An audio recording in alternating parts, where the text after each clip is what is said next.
Friends, welcome back to my channel. If you are new viewer please subscribe my channel for more videos.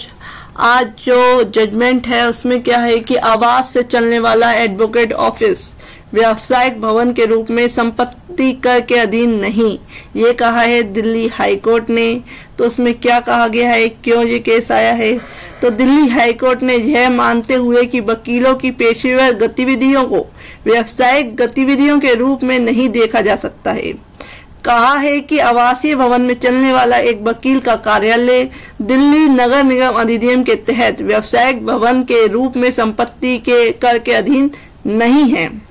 Justice Najmi Waziri और justice Sudhir Kumar Jain की खंडपीठ ने कहा कि दिल्ली के लिए मास्टर प्लान MPD 2021 कुछ शर्तों के अधीन आवासीय भवनों में व्यावसायिक गतिविधि की अनुमति देता है। हालांकि MPD का उक्त प्रावधान निगम को आवासीय भवनों में से की जा रही व्यावसायिक गतिविधि के लिए कर लगाने का अधिकार नहीं देता है। खंडपीठ एकल न्यायाधीश के फैसले के खिलाफ दक्षिण दिल्ली नगर निगम द्वारा दायर एक अपील पर विचार कर रही थी, जिसमें कहा गया था कि अधिवक्ताओं द्वारा प्रदान की गई सेवाएं पेशेवर गतिविधियां हैं और इसलिए उन्हें व्यावसायिक प्रतिष्ठान की श्रेणी में वर्गीकृत या श्रेणीकृत या कर के अधीन नहीं किया जा सकता है। यह मुद्दा 2013 में उठा जब MDSC के ने एक वकील को संपत्ति कर की मांग करते हुए नोटिस जारी किया, जो अपने आवासीय परिसर के एक हिस्से में अपना कार्यालय चला रहा था। SDMC की कार्रवाई के खिलाफ वकील की चुनौती को स्वीकार करते हुए एक खंडपीठ ने कहा था कि इस न्यायालय की राय में कोई परिसर सिर्फ इसलिए व्यावसायिक आधार नहीं बन जाएगा क्योंकि एक वकील ने अपने कार्यालय की फाइल पढ़ी और अपने निवास में कुछ आधिकारिक काम किया। अधिवक्ताओं द्वारा पेशेवर गतिविधियों का निर्वहन व्यवसाय नहीं।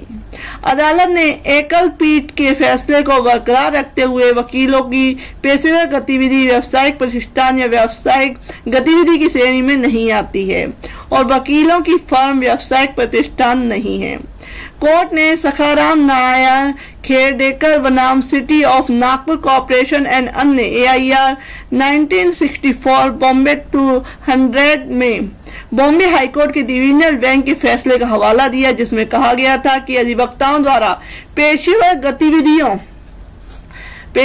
गतिविधियों का निर्वहन व्यवसाय अभिव्यक्त के तहत कवर नहीं किया जाएगा, ना ही यह व्यावसायिक प्रतिष्ठान होगा, क्योंकि स्थापना शब्द केवल दुकान के रूप में संदर्भित होगा, जैसा कि Bombay high court shops and international act 1984 में परिभाषित किया गया है। B शशिधरन बनाम messrs Peter and Karunakar and अन्य AIR 1984 SCC 700 मामले में सुप्रीम कोर्ट के फैसले का भी संदर्भ दिया गया, जिसमें माना गया कि वकील की पेशेवर गतिविधि व्यावसायिक प्रतिष्ठान और व्यावसायिक गतिविधि की श्रेणी में नहीं आती है और वकीलों की फर्म व्यावसायिक प्रतिष्ठान नहीं है। काराधार शक्तियों का विशेष रूप से उल्लेख किया जाना चाहिए। सुप्रीम कोर्ट के उदाहरण का हवाला देते हुए पीठ ने कहा कि काराधार शक्तियों का कानून के विशेष रूप में उल्लेख किया जाना चाहिए और उनका अनुमान नहीं लगाया जा सकता है। इसलिए MCD का यह तय कि एक वकील के कार्यालय को व्यावसायिक प्रतिष्ठान माना जाना चाहिए खारिज कर दिया जाता है, क्योंकि कानून में ऐसा कोई प्रावधान नहीं है। तो केस टाइटल है दक्षिणी दिल्ली नगर निगम बनाम VN मैगन। तो फ्रेंड्स, ऐसे ही अपडेट्स के लिए please subscribe my channel. Thank you for watching.